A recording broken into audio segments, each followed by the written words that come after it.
Bonjour, alors aujourd'hui on va voir la suite du cours sur les parallélogrammes. On va voir exactement des propriétés qui vont nous permettre d'obtenir un parallélogramme, qui vont nous permettre d'obtenir un quadrilatère qui a ses côtés 2 à 2 parallèles. Donc quand on utilisera ces propriétés dans l'énoncé, le parallélogramme ne sera pas donné. Par contre, ce sera la question qui nous sera posée. Et comme nous dit Macha, ce sera donc écrit soit démontrer que c'est un parallélogramme, montrer que c'est un parallélogramme, ou ce quadrilatère est-il un parallélogramme?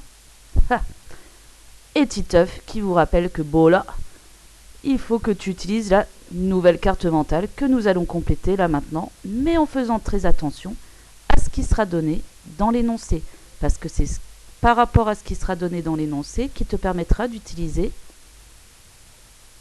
l'une des 4 propriétés que nous allons voir.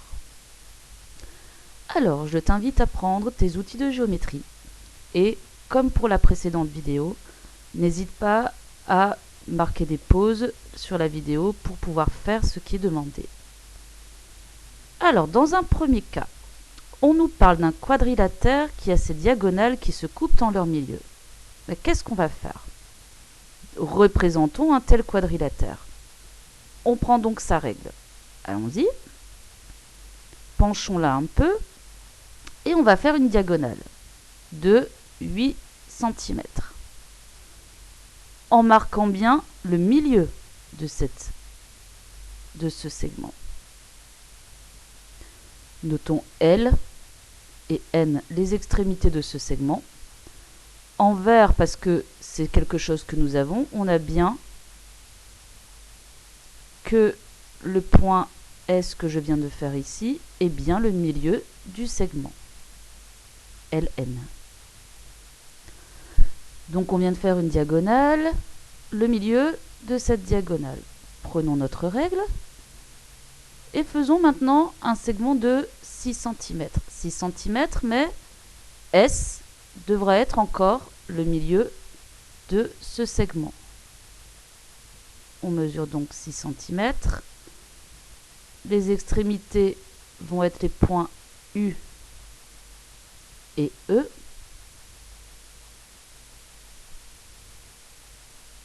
Donc on a bien deux diagonales qui se coupent en leur milieu. C'est comme ça qu'on l'a construit.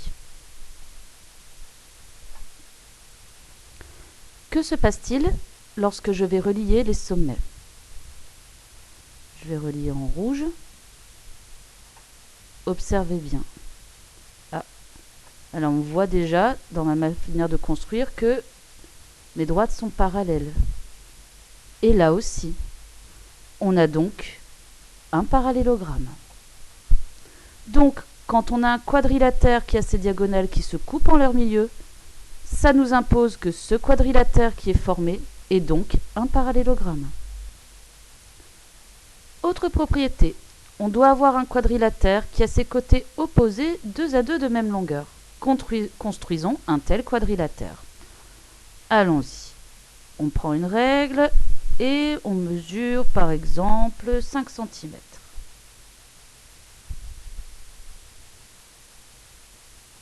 On marque les extrémités, un point E et un point N. Donc là, j'ai bien 5 cm. Puis, je vais construire un segment de 3 cm à partir de E. Allons-y. On construit ce segment. On n'hésite pas à bien marquer l'extrémité de ce segment, qu'on va noter O. Et là, ça fait 3 cm. Notre quadrilatère doit avoir ses côtés opposés 2 à 2 de même longueur. Ça veut dire que la distance entre E et O doit être la même qu'entre N et le point que nous allons construire. Quel outil de géométrie va-t-on donc utiliser? On va utiliser le compas, dès qu'on doit reporter une longueur.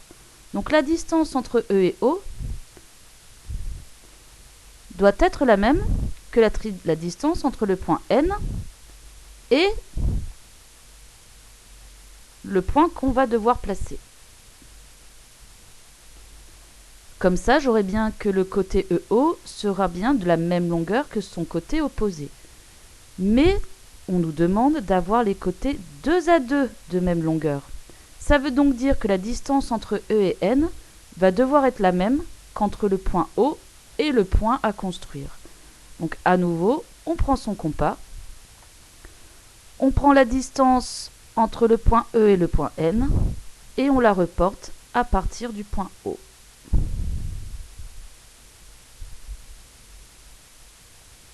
On obtient psi un point Z. On relie le tout. Donc on avait un quadrilatère dont les côtés opposés sont 2 à 2 de même longueur. Ici on a 3, ici on a 3, ici on a 5, ici on a 5. Bien. Qu'est-ce qu'on obtient? Observez bien. On obtient un parallélogramme. Voilà donc encore une autre propriété qui nous permet d'avoir un parallélogramme. Ensuite, on nous demande, en fait les deux suivantes, on va pouvoir les faire en une seule. La figure que je vais faire une fois, vous pourrez la reproduire exactement de la même manière sur l'autre. Bien, alors, on nous dit qu'un quadrilatère qui a ses angles opposés 2 à 2 de même mesure. Ça veut dire que les angles les uns en face des autres doivent être de même mesure. Commençons par construire un segment, peu importe la longueur. Et ce segment, on va l'appeler L.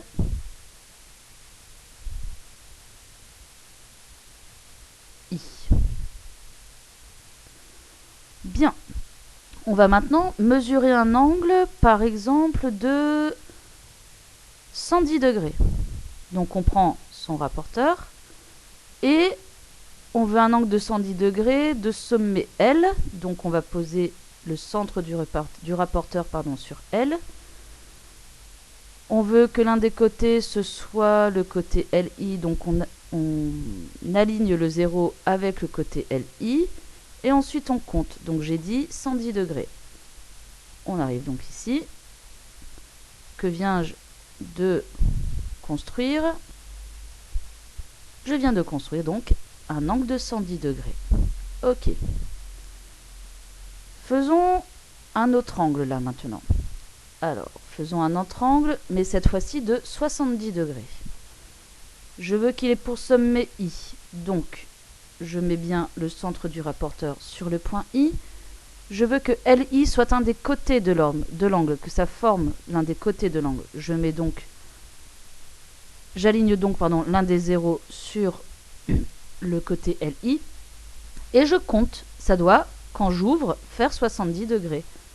On va donc arriver ici.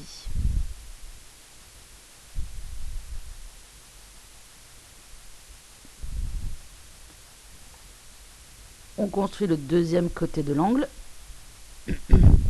Et ainsi, notre angle de 70 degrés.